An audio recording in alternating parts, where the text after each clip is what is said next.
Mr. Rohit Vyas, welcome again to ITV Gold. I truly appreciate your time here. Thank you very much. It's a pleasure to be with you again. Of course, we have to get you here because you are a veteran journalist and also a political commentator, and there's so much happening in the nation right now. So let's dig right into it.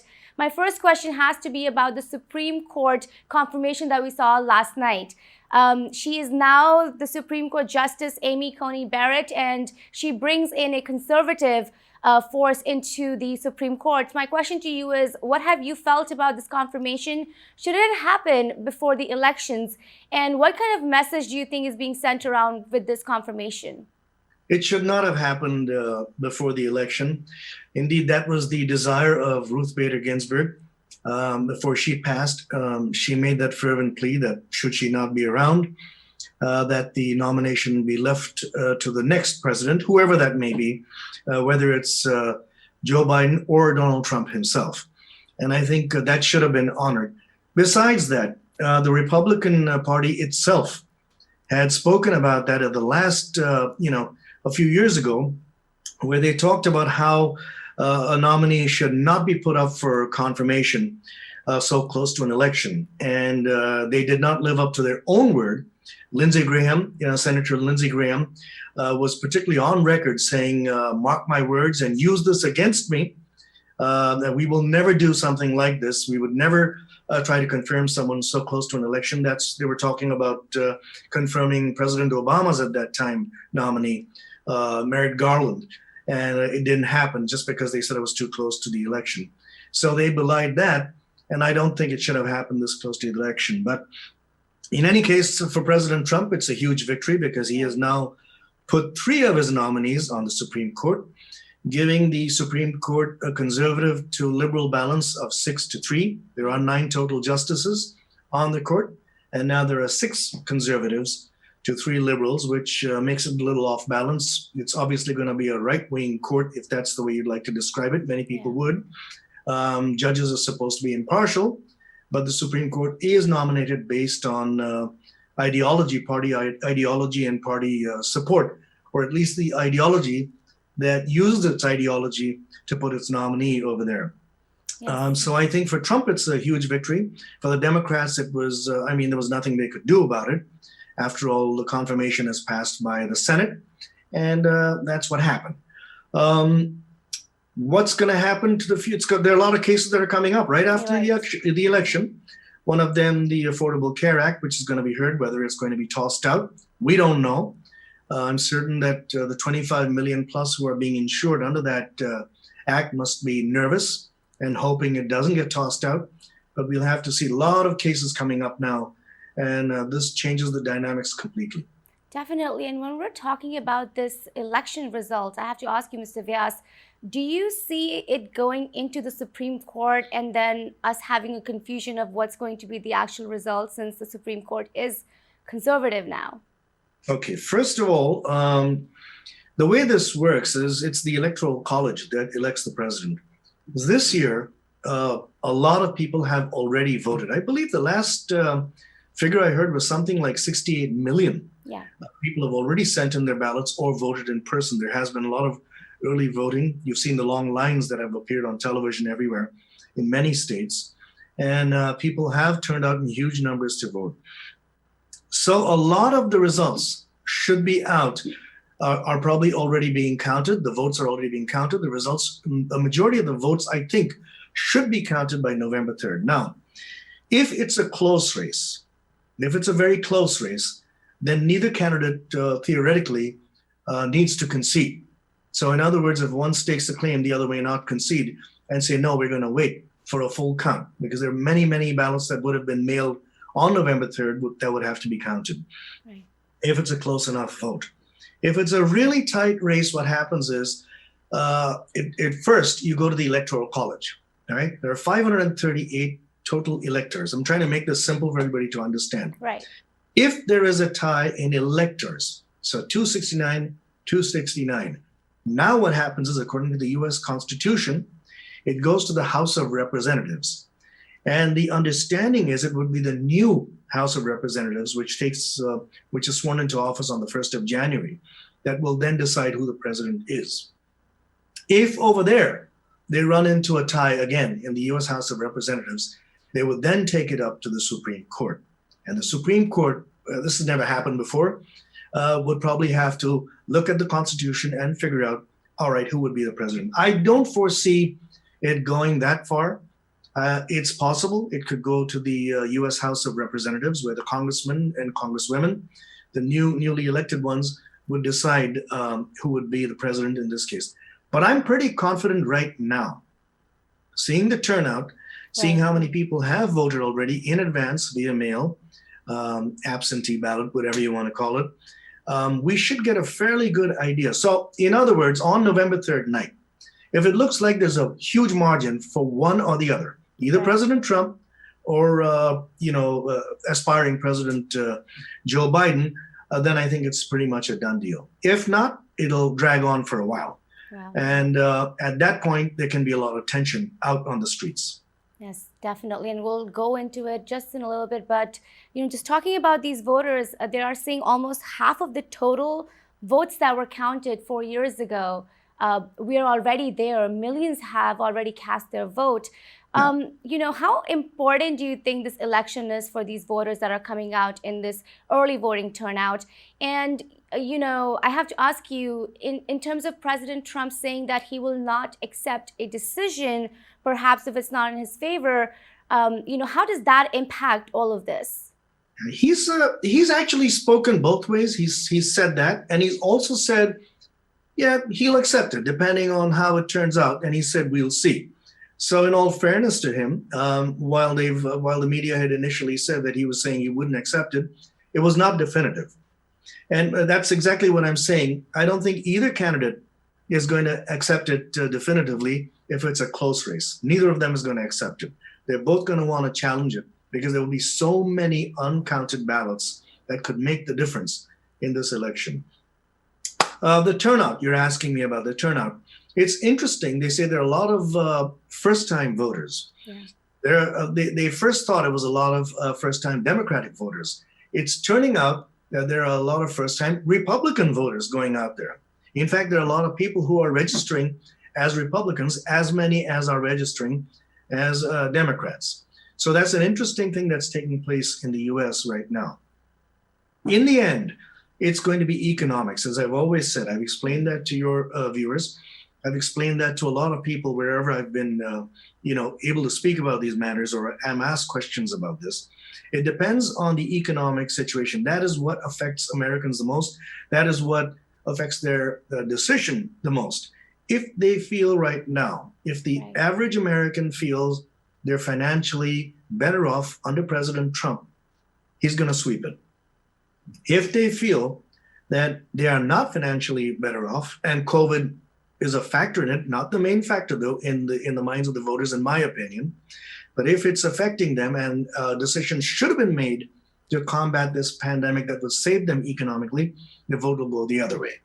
So I think it's all going to factor down to how they feel economically. What we are seeing in the streets, with all these rallies, one way or the other, President Trump's rallies, most recently in Pennsylvania. He's going to be in several states in the next couple of days as we speak.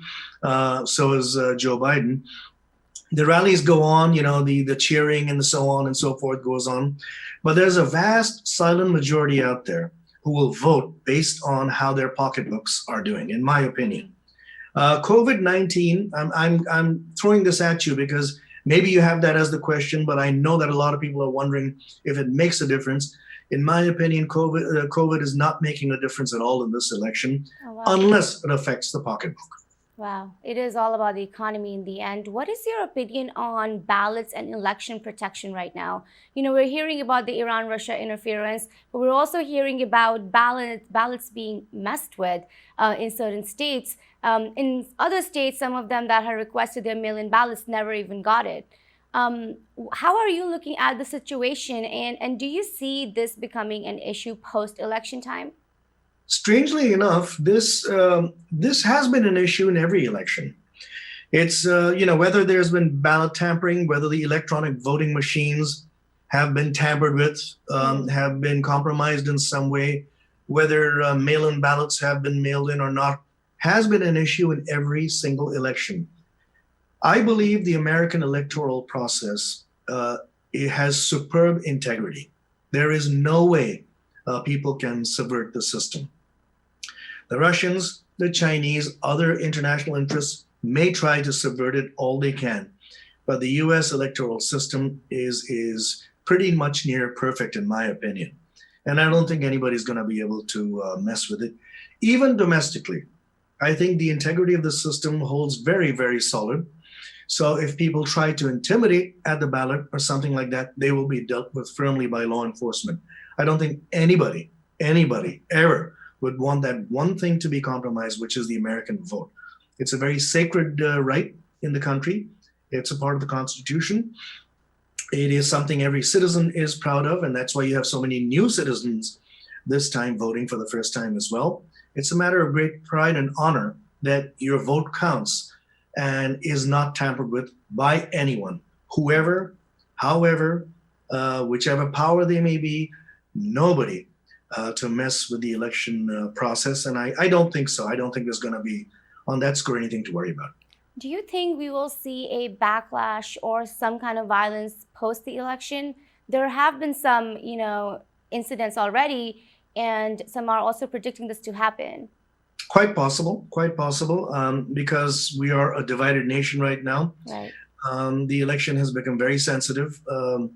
I've just seen a video circulating as we speak. Actually, another video has come out of something happening in New York where there was a Trump rally, and there were people pelting that rally with eggs and stones and the like, and ripping off their posters and so on and so forth. The other way happening as well. A Biden rally is happening, and those who don't like Biden going and doing the same thing, vice versa. Yes, it's possible. If it's a contentious election, you can expect some kind of backlash on both sides. But I think law enforcement is going to be stepping in very firmly when that happens. Cities, states, the governors have already put into action plans to make sure that it's going to be a peaceful election, to make sure there is no post-election violence of any kind. The National Guard, I am certain, I don't know for a fact, but I am certain the National Guard have been put on full alert nationwide. And remember, the National Guard reports to the state's governors individually. They report each state's contingent of National Guard report to the governor. So they will be ready. They'll be prepared to step in. Local law enforcement will be there. Police officers, from cities, state police, etc., will be there to ensure protection. I don't think anybody's going to let any type of rampant violence rule, and they're well prepared, I believe, at this time. Yeah, surely, and we're hoping here nothing truly happens post the election, and we get a fair and fully decided result, whenever this comes out. I want to take a few moments and discuss a little bit more into this election. How are you kind of analyzing these campaigns right now? Are they being nice to each other? Have they been nice to each other? And, where do you think they both need to push in order to truly win this election? Okay, one thing I want to point out is more than the presidential or the race for president right now. Right. More important are the down ballot elections. A lot of people don't realize this. And by down ballot, I mean all the offices below that of president and vice president, obviously. Okay, senators, right. Congressional races, then local races in various states, etc. Those are going to be the most important this year, because even if, let's say, President Donald Trump gets reelected by a majority, all right, but if the House is still with the Democrats, if the Senate flips and goes with the Democrats, now you've got a president who can sign any number of executive orders he wants, but you've got a legislative branch that is strong that can keep him in check. So there's going to be a lot of changes, right now. The nastiness is mostly at the local level. That's why I brought up this issue of down ballot. I've been seeing most of the nastiness is down in the contentious races for Senate and for Congress. For instance, in the state of New York, there are a couple of races there that are really nasty. The commercials that are coming out are basically calling people fraud, a hoax, and this and that. I mean, a lot of personal, abuse being hurled at each other. Abuse meaning, strong language being hurled in commercials, etc. So the races down ballot are very nasty, more than the presidential race itself. In fact, during the last debate, I think the two were very polite. Biden and Trump were very much restrained and polite to each other. They would take a dig at one another on issues, but that was a very good debate, really, and very well moderated, incidentally. So I think the nastiness is mainly in the other races now, not so much the presidential race. Yeah, definitely. That debate was a lot better and less chaotic as compared to the very first debate that we saw. When you're looking at the South Asian population, where is the community leaning towards right now? And also, battlegrounds such as Florida, Georgia, have our community heavily present there. Do you see them playing a crucial role? It's very interesting you asked that question. There's also a warning that came out about there's some groups that are keeping an eye on WhatsApp, by the way, on some of the social media. And they find a lot of misinformation being sent out to the Indian American population in particular, and the South Asian community on the whole, because all of them are using WhatsApp to talk to each other about these elections, etc. There's a lot of misinformation going out there. And that's for good reason, because a lot of people believe that the South Asian vote, the Asian vote on the whole, but particularly the South Asian, and in particular, the Indian American vote is going to be crucial in this election. And you correctly pointed out Florida, Georgia, both of which have significant Indian American populations. There's Pennsylvania. Now, all of these are swing states and could, pivot the other way. In other words, they could pivot away from Trump to Biden, but they have a population that could go either way. The common knowledge is that about 72% of Indian Americans are in favor of Democrats. I'm not sure if that's totally accurate, but that's what they say. That's what a lot of research groups say, that 72% of Indian Americans are Democrats, but by no means is that cast in stone. For a lot of Indian Americans, Trump has been fantastic. For Indians, at least for first-generation Indian Americans, he's been fantastic for relations with India, for trade with India, etc. And so they're going to go his way, even if they're Democrats, registered Democrats. On the other hand, there are others. The first-generation Indian Americans, young folks, in fact, like yourself, a lot of folks who were born here, raised here, who really don't care about international affairs as much as about their own affairs in the U.S. The younger generation of our community, the South Asian community, the Indian American community, I believe, will decide for themselves who's better for them, for their pocketbook again. They're not going to care so much about the international ramifications. But the vast majority of the seniors, the folks who are first-generation Indian Americans, they're going to be looking at the whole picture, how they're doing financially here, and how relations between their adopted homeland, which is the United States, and their motherland is faring. How do you compare this with the reach of Senator Kamala Harris being half South Asian and half African American? How do you compare that to the reach President Donald Trump has with the South Asian American community? I think right now President Donald Trump has a much better reach with the Indian American community anyway. I think he has a much better reach. Kamala Harris's candidacy has not had much of an impact on the Indian American community per se. I think they've looked at her from a different perspective. Yes, of course, for many it's extremely exciting that you have someone of Indian heritage who is there and who is running for office. But I think everybody's matured enough now to think about issues, rather than the fact that she's part Indian American, part African American, and all the rest of it. So I don't think her candidacy has really galvanized Indian American support, or South Asian American support for that matter. Maybe it has in some pockets, but not on the whole. I think on the whole, people are looking at these candidates, the two presidential candidates, more for what they stand for and what they're going to do for their communities. A case in point is the Latino American community. A lot of people thought they would go Democratic. They're not. A lot of them support Donald Trump. Even though during his presidency, he's made a lot of fun of Latino populations and the like, but they seem to like him a lot. Similarly, there are many African Americans who support the Republican Party and support Donald Trump. So you can't really I don't think you can differentiate on in terms of ethnic groups as much, Hmm. even though it seems like it, and even though Kamala Harris has been thrown in there, but I don't think it's made that much of a difference to how they're thinking. What states do you think the Democratic Party has to win in order to win this election? Pennsylvania, Florida, North Carolina, um, Georgia, definitely. Among the few, Michigan. Basically, what they're going to have to do is to try and recapture the Rust Belt. There's a lot of those states up there, the coal mining country, etc., that President Trump appealed to and captured. They have not done that well economically as was promised to them by President Trump. So the Democrats have a lot of hope over there. That's why I again talked about the basic pocketbook issue. Now, this is different from the stock market. The stock market does not affect the average person on Main Street. The person on Main Street is the working class American, the one who's got to get a paycheck, who has to lay food on the table for his or her family. And so that's a whole different ballgame altogether. If they feel they're not financially better off today than they were, say, 4 years ago, Right. when President Trump got elected, and when he made those promises, then President Trump has a tough battle, and that's why the Democrats have been focusing more on those areas this time.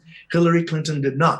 President Trump at that time realized these were areas that he needed to get in order to win, and he was smart, very smart then. He's going back there right now, but whether he's going to be as convincing as 2016, I'm not sure. We've also seen former President Barack Obama out on the campaign trail, really, trying to get the momentum going on for Biden and Harris campaign. Do you see that playing a crucial role? No, actually, You no, don't? not at all. I don't Okay. think it makes an iota of a difference. The people of the United States, they don't want to hear about what a former president has to say. They had the former president. President Obama was there 8 years. Making a one-time appearance is one issue, is one thing. Come make an appearance, but if they're going to unleash him, if the Democrats are going to unleash him as their ace to back up Joe Biden, I think it'll backfire. Because as I said, you don't want to hear what a former president has to say because he's not the one getting elected. You're the one who's going to seek election is the vice president, the former vice president, Joe Biden. And I think every American wants to hear what he's going to do, how effective he'll be. By that same token, a lot of people have said, "Oh, Kamala Harris being there, she's going to be a good alternative and speak about issues, etc." But people don't want to hear what she has to say. They're not electing her for the presidency. They're electing Joe Biden if they do for the presidency. So they want to hear what he has to say. So I think it's not going to make much of a difference. It's nice to have him there, say hello, and I support Biden. These are the reasons, etc. If they're going to use him, as I said, as an ace for too long, I suspect that'll backfire. Who, according to you, are the most important voters in this election? I think women. I think the younger generation. And I think the older generation, too.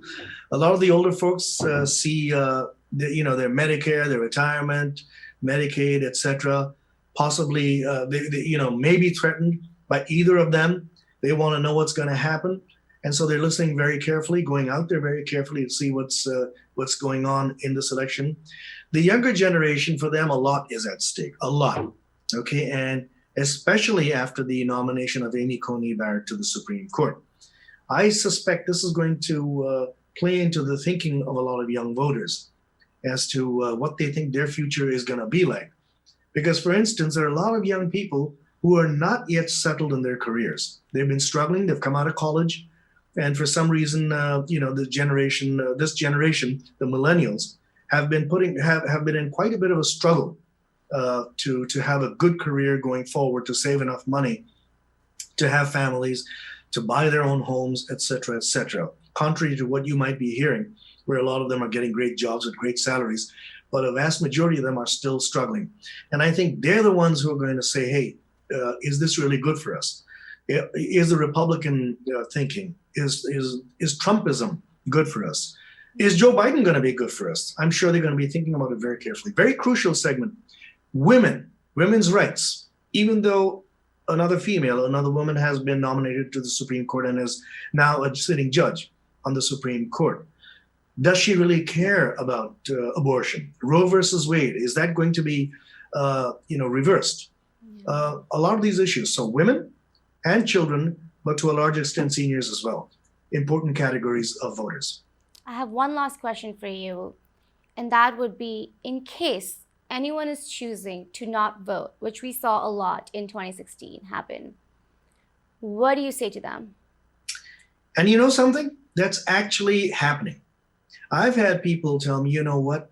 And I go out there with my ear to the ground because I'm a journalist. I like to hear what people say so I can come to some kind of conclusion as to what's happening.